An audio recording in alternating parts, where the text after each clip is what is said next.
service in the Kenya Police Service, and that I will discharge all the duties of a police officer according to law, without fear, favor, affection or ill will. So help me God.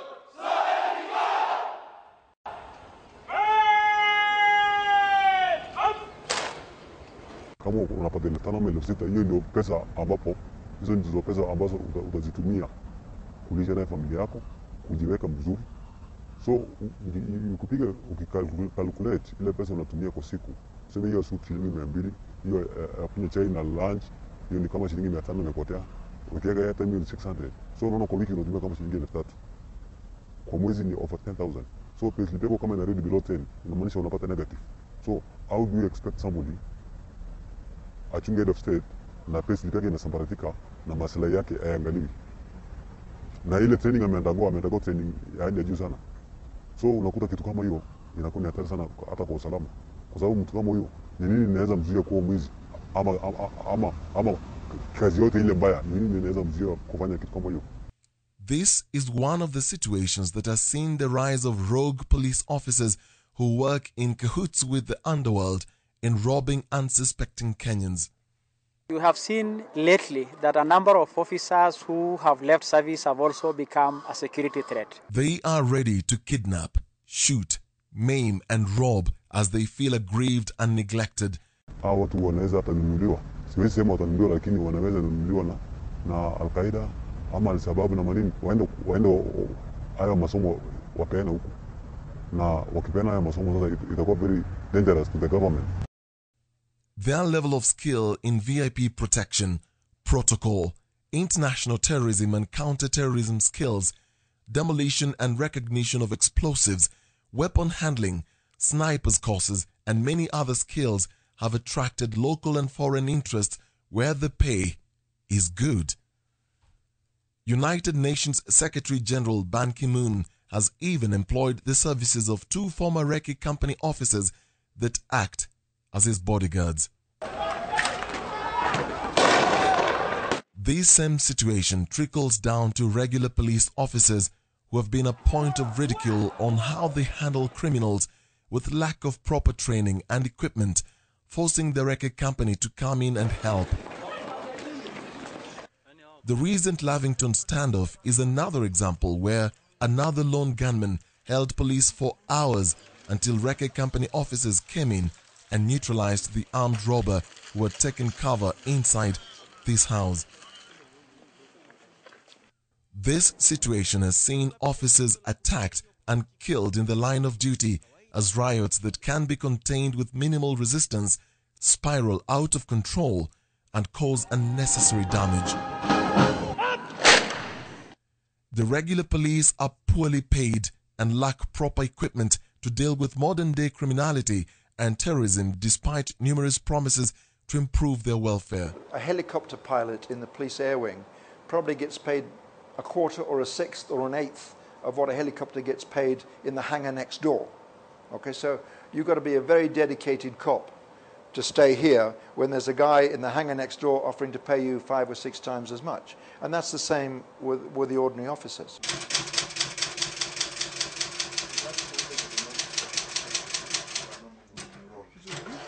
Dennis, the problem I have is that people have been talking about a numbers game. We need more cops, more cops, more cops. More cops means a bigger budget, because now you've got to pay each one of those wages. Okay. What I'm saying is, not more cops, better trained, better remunerated, more dedicated cops. This is what is pushing some officers to engage in crime, as recently reported in the media. Ex-police officers and those still in the service are finding quick ways of making money illegally as the government keeps promising them better pay and better facilities. Our country is facing a number of challenges, amongst them terrorist attack, community conflicts, proliferation of small arms and light weapons, cattle rustling, kidnapping, alcohol and drug abuse, including the menace of illicit brews, road carnage, among many other security concerns. These concerns will remain so for a long time if the basic police equipping and infrastructure is anything to go by. I know them. For example, these tires. That's my case. The TV near. So you need, as an officer, you must know your exhibit. Okay, this thing has been here for the last, I don't know how many years. People come here and they go. And the exhibits are still here. So when you come to this office, make sure you mark your own exhibits. Okay. So that in case you have a case in court, you personally know your exhibit. You know. Yeah, we don't have a good in the system. So this exhibit, we have that image. Most police stations have poor or no storage facilities for exhibits, leading to thousands of cases being thrown out of court because simply the prosecution either lost or tampered with evidence and exhibits. The risk of deterioration or loss of information is very high. There is no storage for fragile exhibit pieces that could deteriorate due to weather or exposure to light or air. The failure to better manage or competently manage exhibits and pieces of evidence is the beginning of the failure of the entire criminal justice system. It doesn't matter the best lawyers you got, or the best prosecutors you got, or the best judges you got. Safe handling of exhibits and evidence is facing even a bigger challenge because of lack of stationary equipment for police officers to record daily data. The police officers lack adequate writing materials including paper and pens, photocopy machines, paper shredders, safes and basic office furniture. Yani kila officer anakuanga na rekodi yake ya exhibits yake na anajiwekea. So hii hapa niliweka. Ingawa hii kesi ijaenda kotini, but I'm expecting to go soon.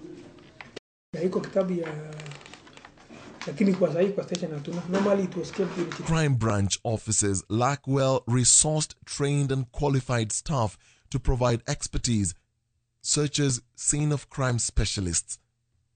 Weapon handling is also another challenge as witnessed in many stations where there are no armories to keep weapons.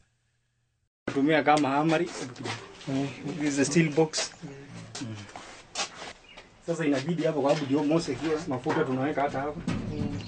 This is an armory where police officers keep their guns.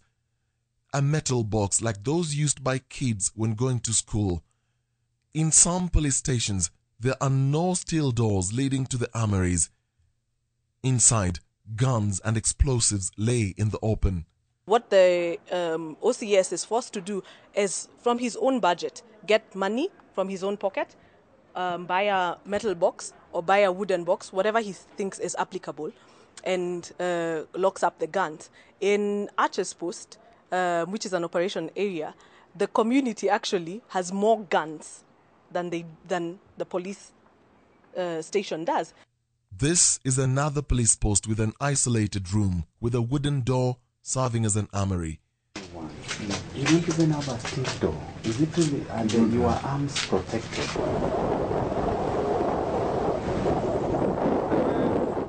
In northeastern, police stations like this one are frequently attacked by armed criminals and terror gangs, and this is the face of police service in that region.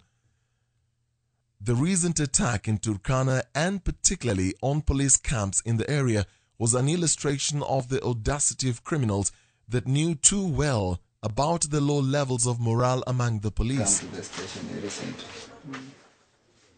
At their stations of duty, police records are still manual and retrieval of data is almost an impossible task. The file management system is archaic and stacks of paper litter the spaces all over the police station. Case files including murder investigations lie on open shelves and desks. This is the main radio room in one police station. OCSs and other officers use their personal phones to communicate with each other, and in rural areas the police radio communication system is fully dependent on a car battery. So across the country, the police communication system is archaic, and we need to face it. This type of typewriter is found in many police stations. This police officer is preparing a case file, and lack of basic ICT equipment has forced 38 police officers here to file their cases using this piece of equipment. But only 5 police officers know how to use it, and this officer is the best. Keying in important information and intelligence is hard to preserve, and it takes at least days or weeks before the reports reach police headquarters.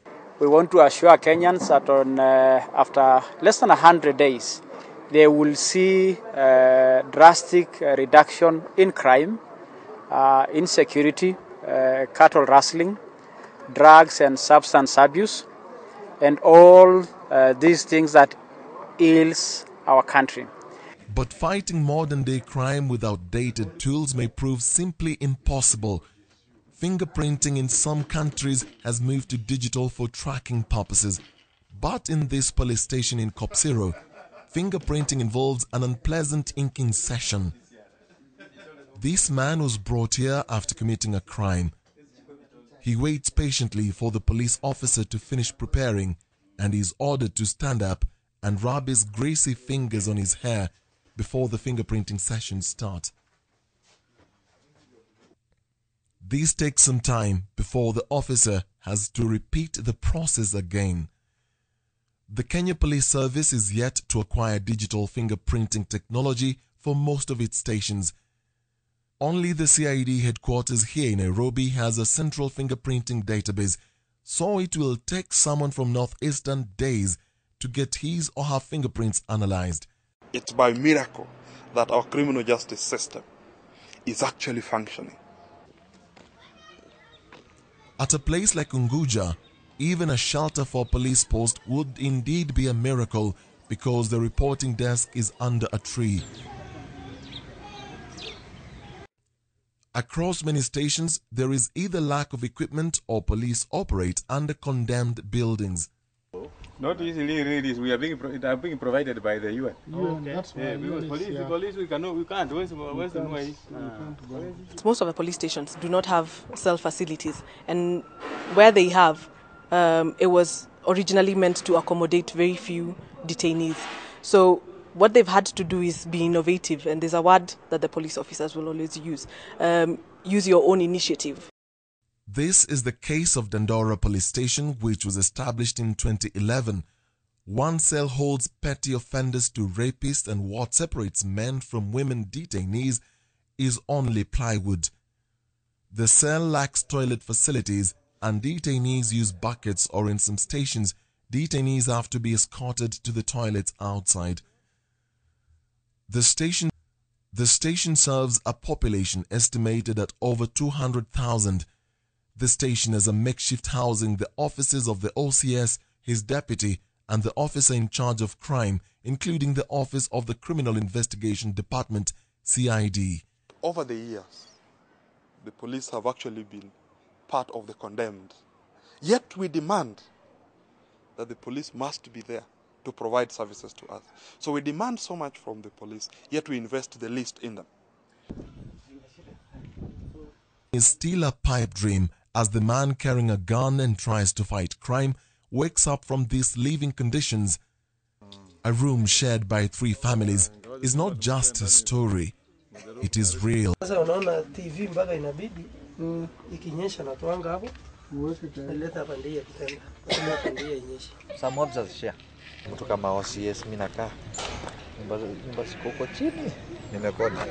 Per month 6,000. House allowance napata 5. Committee for Housing, Welfare and Stalled Police Projects visited this police station in Nyeri. This is Kiawara Police Station near former President Mwai Kibaki's home. Angependa tu kuona nyumba vile iko. Officers here say their efforts to provide security had been hit by poor living conditions and lack of equipment. What I would like to tell the officers is to be patient. The government has prioritized the construction of houses for the officers. The government also has prioritized the general welfare in terms of salaries, in terms of allowances. The deplorable state of police housing is even posing a health risk to police officers and their families. At Mwege Police Station, officers reported that rainwater, leaks into the officer commanding station's office, the report office, and the traffic office. The station has one vehicle which is also used by both Kiawara and Muega police stations. Their motto is Utumishi kwa wote, service to all. That seemingly comes amid great suffering and sacrifice.